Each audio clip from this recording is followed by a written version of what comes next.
Okay, hi everyone, welcome back, and in this update we are going to check out VeChain's price chart. And if you remember, the last time that we were on this chart, we were around this area, and the idea was that this can be a 1 2 3 4 5 if we get another move up in the short term. But even at that point, we shouldn't be overwhelmingly optimistic. Why? Because after an impulsive structure up, in most cases we are going to have a very slow move down if we are bullish, and then another move up.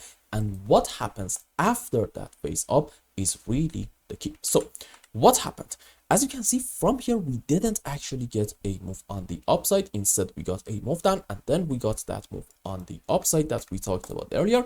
But this is, in my view, not a good sign, because I think we can now safely argue, look, this is ABC up into wave W, followed by a correction, probably to about this point into wave X, and another move up into wave Y, completing the sub waves for most likely, I'm going to say, a WXY in form of a double zigzag, or maybe even, if you want to say the end of our wave W was in here, maybe a flat and a zigzag structure. Doesn't really matter a whole lot. And followed by that, as you can see, we got a very clear 1 2 3 4 5 8 down in VeChain. So the question is, what is going on at the moment? You see, right now, in my view, it is way too soon to be optimistic, and I'm actually going to show you a very important sign, which based on it, you can identify what might be next, and you might actually just only need to pay attention to that important sign, because it is very clear. But in terms of Elliott waves,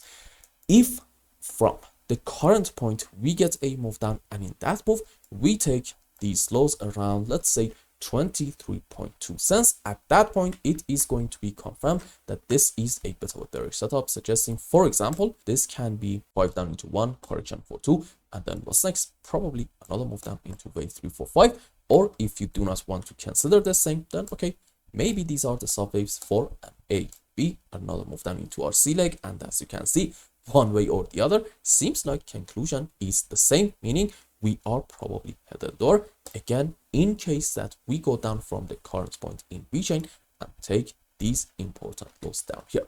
Does this mean at that point we are going to be like overwhelmingly bearish? I don't really think so. Why? Let's just do this. Okay, you see, in VeChain, in my view, sure, the structures in this area can be a bit off for the base, and for example, it is very well possible for us to go down and take this important low, which is not really going to be a good sign, suggesting, you know what, maybe this is an ABC zigzag, and at that point we can say our move down is going to continue, and in it we are even going to take the lowest low down here, about 2.19 cents. However, even at that point, I don't think we should be bearish. In fact, I would argue maybe that's actually going to be like a great buy opportunity. Why?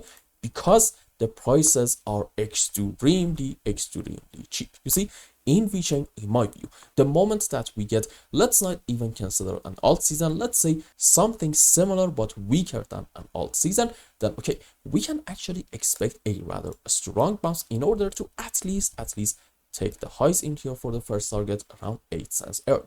Now, based on that, if you want to buy VeChain around the current price, okay, you are going to have about, let's say, a 6 cents target. On the other hand, what's going to be your stop loss? You can even put your stop under this low down here in the long term around 0.8 of a cents, and even at that point you are having essentially a 1.5 cents stop loss. But on the other hand, what we said earlier, a 6 cents target, meaning what? Your risk to reward ratio is about 1 to 4, which is fantastic. So any kind of deep pullback down in VeChain, in my view, should be treated as a long opportunity. But you know, in the short term, maybe we are not going to necessarily see the best structures. And what was the sign that we talked about earlier, that based on it you can identify what is coming? So pay attention to what is happening in H1 when it comes to indicators.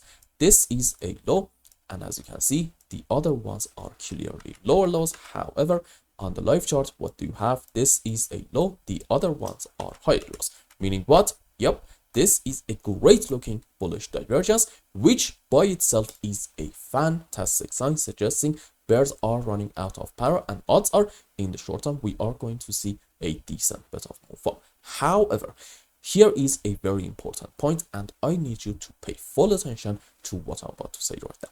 You see, a bullish divergence by itself fair enough, is a fantastic sign suggesting maybe we have hit the low. However, if we get a move down and in that phase we manage to get a break of the divergence line, you know what, that's going to be a really bad sign suggesting our move down is going to continue at quite a bit of a rapid pace. So if you want to know whether we are going to have another deep pullback or not, all eyes on this bullish divergence line in like very short time.